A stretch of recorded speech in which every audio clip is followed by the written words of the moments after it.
सकता जब तक उसके साथ एक फ़ौजी ना हो। और जिस दिन मार्शल लॉ लगाना हो, और पाकिस्तान में जितने मार्शल लॉ लगे हैं वो 111 ब्रिगेड से लगते हैं, क्योंकि सिविलियन लीडरशिप की जो सबसे पहला टॉप ऑफ द पिरामिड पे जो इशू है वो ये है कि आपके अवाम के जो नुमाइंदा इलेक्ट करती है वो हॉस्टेज होता है टू द मिलिट्री। और उसकी वजह 111 ब्रिगेड है, क्योंकि पाकिस्तान में सिविलियन लीडरशिप की प्रोटेक्शन के लिए कोई अदारा नहीं बनाया गया, और जो एक अदारा है वो फ़ौज की 111 ब्रिगेड है। सो यही शख्स बादशाह की हिफाजत कर रहा है।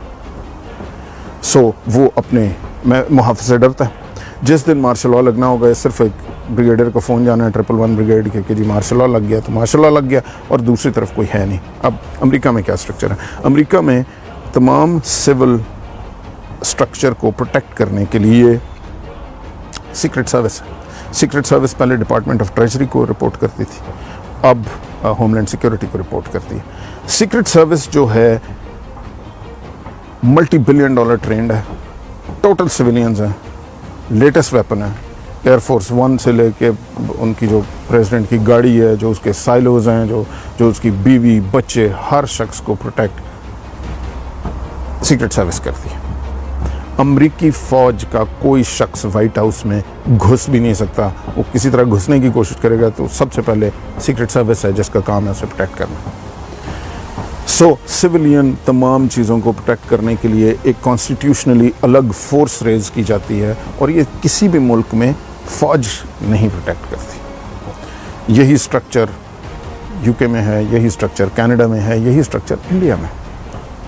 कनाडा में ट्रूडो को प्रोटेक्ट RCMP करती है। एक प्रॉपर फोर्स रेज की गई है पार्लियामेंट को प्रोटेक्ट करने के लिए, और उसके इर्द गिर्द उनकी गाड़ियों ने सराउंड किया होता है। और RCMP के पास आप वेपन और ट्रेनिंग और वो देखें, आप परेशान हो जाएंगे।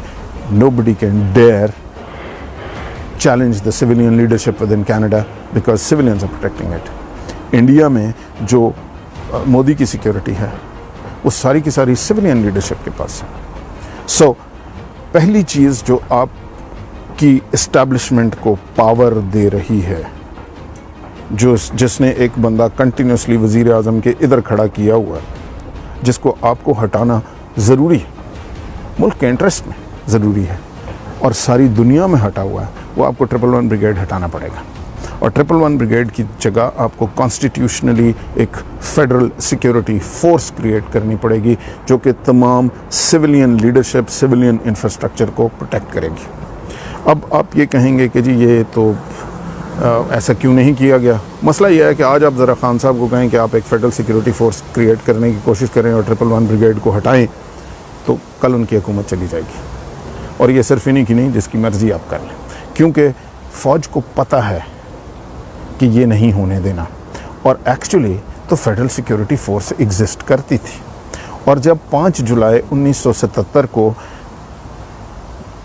ज़ियाउल हक ने मार्शल लॉ डिक्लेयर किया तो सबसे पहला ऑर्डर क्या था? सबसे पहला ऑर्डर फेडरल सिक्योरिटी फोर्स को डिसबैंड किया गया, ख़त्म कर दिया गया। बड़ी इंटरेस्टिंग है।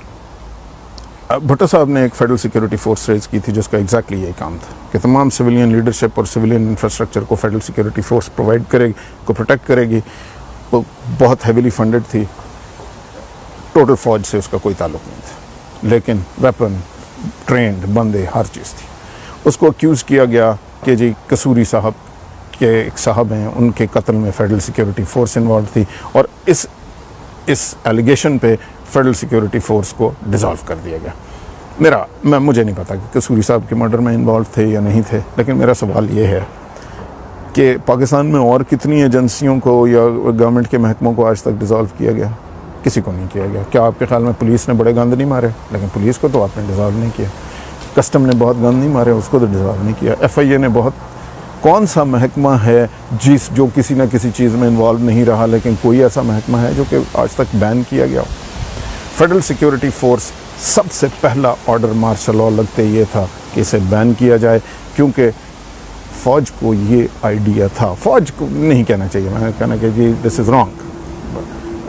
इस्टेब्लिशमेंट, वो चीदा जर्नैलों को ये पता है कि अगर एक ऐसी फोर्स बन जाती है जो कि अगर हम मार्शल लॉ लगाने के लिए वज़ीर आज़म के घर की तरफ चलेंगे तो वो बंदूकें लेके सामने खड़े होंगे, तो उस दिन से इस मुल्क में कूलेस्ट मार्शल लॉज नहीं लग सकेंगे।